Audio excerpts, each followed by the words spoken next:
Bhagavad Gita, Sri Krishna tells us something a little similar. And he says, that sage who has established himself firmly in me as the highest goal, him I look upon as indeed my own self. After many incarnations, the sage realizes me in my true nature. A person so illumined that he sees me as all-pervading is rare and hard to find. Yet hard the wise Mahatma is to find, that man who saith, all is Vasudeva. This is the goal of all of us, to be able to say, all is Vasudeva. That every person and everything is a manifestation of God. And a good place to start seeing this, everyone as a manifestation of God, is in our siblings, in our family members. And Rakhi is a beautiful festival to honor this divine ideal, this identity, to bond together in affection and commitment, to express our love, and to affirm the highest in our sibling, in our friend. And we may be blessed with loving, supporting, harmonious siblings. And they may be a brother or sister, but also a friend. And some siblings, of course, may be less supportive and loving. And that too is no accident. That God has put us in this world to learn lessons. And often some of those most important lessons we learn in our families. When those family members perhaps are challenging or difficult. And those people know all of our faults, and they can choose to push our buttons if they so choose to do so. And maybe we need to interact with one of those people every day. And how can we meet this challenge? Or how can we deepen an already good relationship? And how can we realize that truly all is Vasudeva? And one secret in the heart of Rakhi is friendship. Yoganandaji said that friendship is the purest form of relationship. That we choose friends for the sheer pleasure of spending time with them. And we automatically want the best for our friends. And our friendship is more important than getting our own way. And we can strengthen all of our family relations also by making friendship the foundation. Especially close relations like siblings or marriage need to be grounded in a strong foundation of friendship, of mutual friendship. In music there's the king note, the Vadi Swara, that the musician keeps returning to. And we can make friendship the king note of all of our relationships, that we keep, whenever there's any question or doubt, we come back to the principle of friendship. And even when others perhaps don't act with love, you need to be a friend. And whether they seem to respond or not to that friendship and love. I knew a couple of people who told lies and spoke badly of Swamiji. And no matter how they behaved to him, he always was a friend to them, and he considered himself their friend. He was speaking not to their mind, but to their soul, this eternal soul friendship that we have really with everyone. And being a friend means to keep up communication, to really listen. Take the time and listen to the other person, to show your love, your appreciation, even in little things whenever you can. And not to try to change the other person, but to allow them to be themselves, rather than imposing demands or expectations. And bring out the best in your friend or family member. And try to share inspiration or uplifting experiences together. Maybe it's a walk in nature together, something that you know that they would enjoy and appreciate. And this is divine soul friendship, even when we may not feel that natural affinity with someone. Be a friend to your family members, but be a friend to the stranger that you've just met. When I was new on the path, friendship seemed like a bit of a luxury to me. Something optional to do in leisure time, but I was very serious about my sadhana, my seva. It seemed like those were the only important things on the spiritual path to me. Rather like what Swamiji talks about earlier in the affirmation. And how people tend to ignore this aspect when they're new to the spiritual path. But Yogananda Ji tells us that we can never win the love of God until we've perfected at least one human relationship. That God is kindness himself, and we must also learn to appreciate and express that same kindness. Thankfully, he said we don't have to perfect every human relationship before we feel God's love. Yogananda Ji also wrote a beautiful poem that is in Whispers from Eternity called Friendship. And I've excerpted just a part of that poem here. He writes, "Friendship is noble, fruitful, holy, when two separate souls march in difference, yet in harmony, agreeing and disagreeing. Then in that garden of selflessness, fragrant friendship perfectly flowers. For friendship is a hybrid, born of two souls, the blended fragrance of two unlike flowers, blown together in love's caressing breeze. Friendship is the fountain of true feelings. Friendship grows tall and sturdy in the soil of oneness, in body, mind, and soul.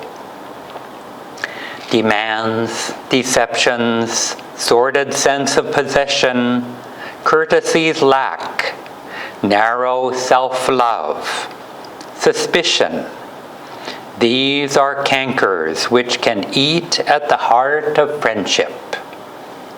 Ah, friendship, flowering, heaven-born plant, nurtured art thou in the soil of measureless love, in the seeking of soul progress together, by two who would smooth the way each for the other, and thou art watered by attentions of affection, and the tender dews of inner and outer sweetness, of the inmost selfless heart's devotion.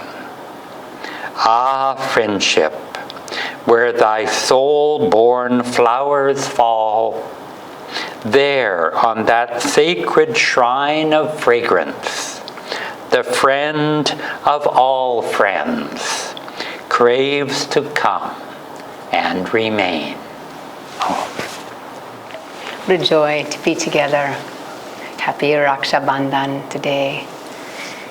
It's a wonderful day to celebrate our divine friendship and the friendship of God and Gurus, everything that they give us as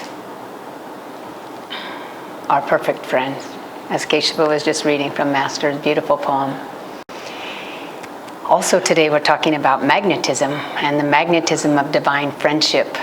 And Yogananda ji said that God's magnetic power flows through everything, flows through all hearts, flows through all atoms. And our soul's magnetism can attract to us what we need for our growth, what we need to grow closer to God, and can attract situations and friends and ultimately a guru preceptor in order to bring us to God.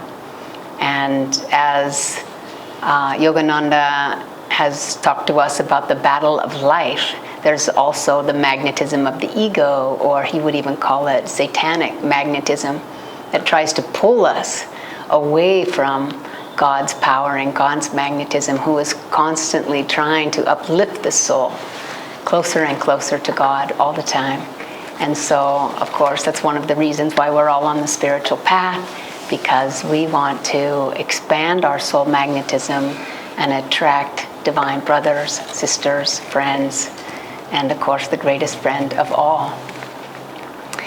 In, I think, one of our first meditation classes here, as we teach the teachings of Kriya Yoga meditation, one of the first classes we talk about environment is stronger than willpower. And we say that if you want to become a good artist, then be around other artists, because being in the consciousness and energy and thoughts and creativity of other artists, we ourselves will attract those qualities to ourselves.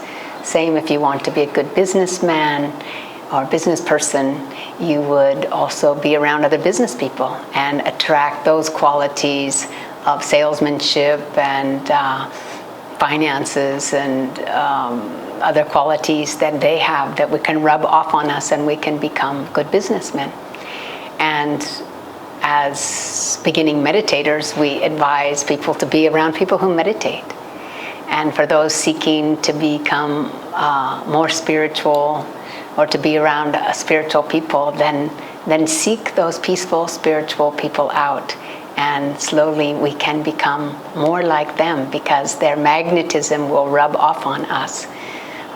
This very famous scientist, Bruce Lipton from I think Stanford University, has done research, scientific research on how cells interact and how when we're with other people, their auras, their energy fields affect our own. So Master's saying environment is stronger than willpower really helps us to improve our magnetism in the area where we want to improve it.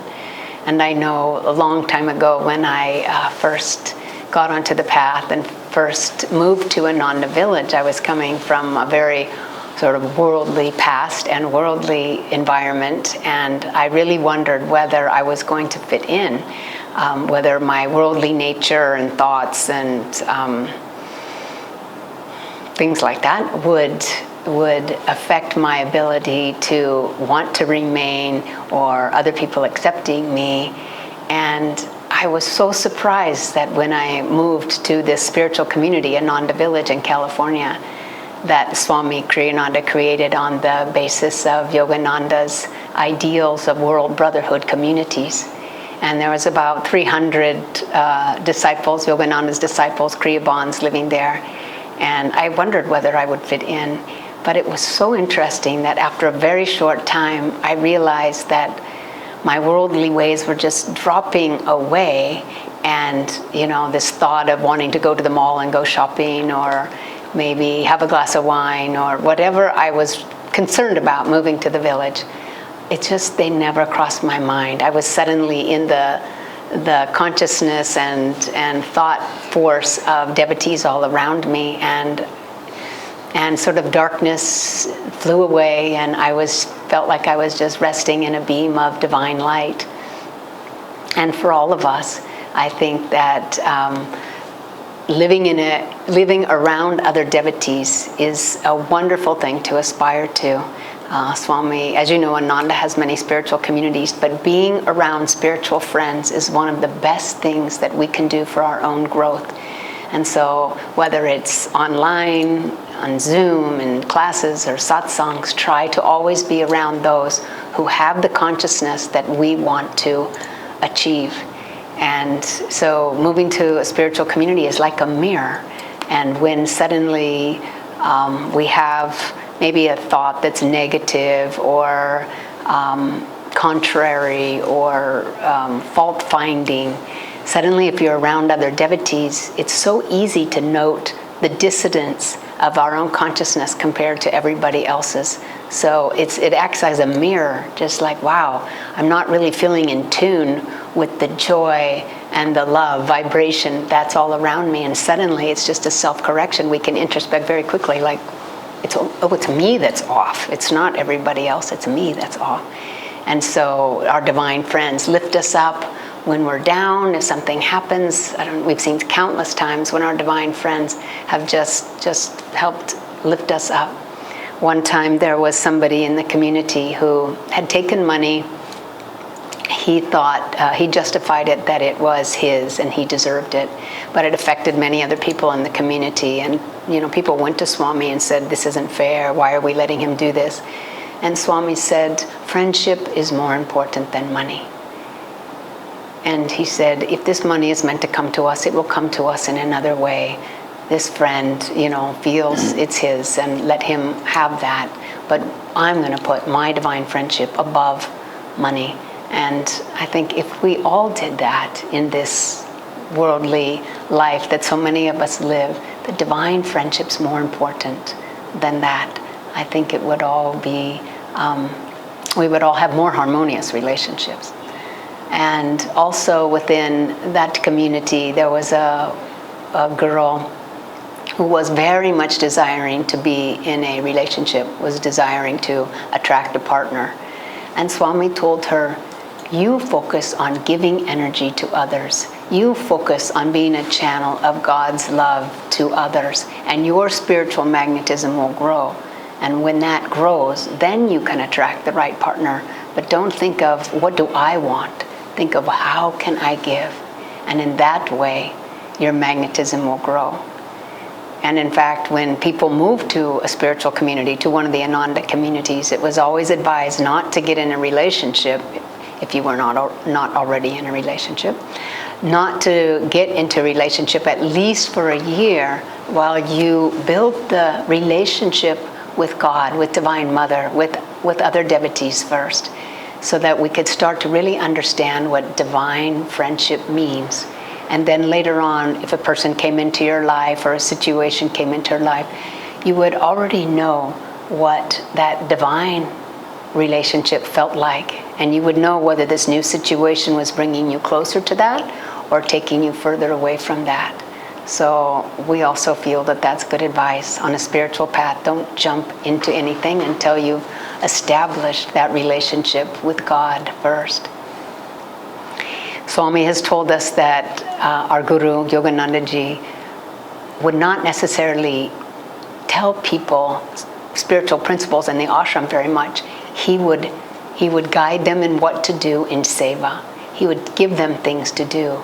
And within their action of that seva, the energy that was flowing through them, the consciousness that was flowing through them, would change them.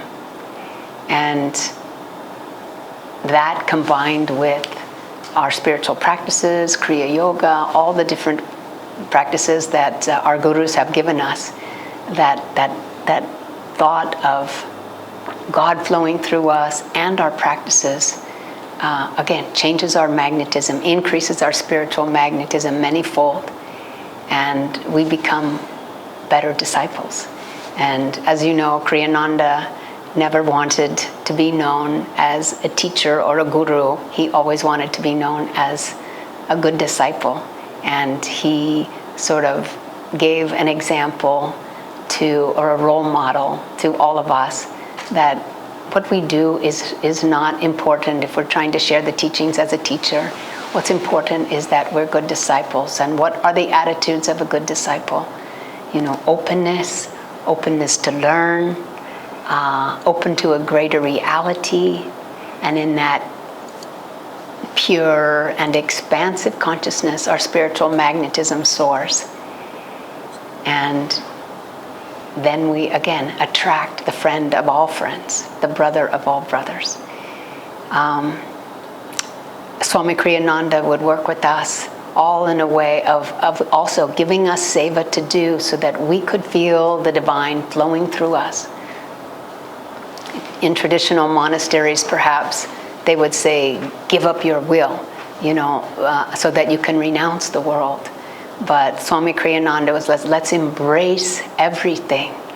And if you can do all of your actions with God's love, and then you can feel God as the doer flowing through you, then there's nothing that you can't accomplish. And if we act in that way, creativity, opportunities come to us, and we can accomplish many, many things. And should we get the idea that, oh, look at everything I'm doing here. It's so wonderful. Look what I can accomplish. We have devotees around us to say, let's keep our eye on the goal. It is not us who are achieving this. It's divine. It's Master flowing through us. It's the divine flowing through us.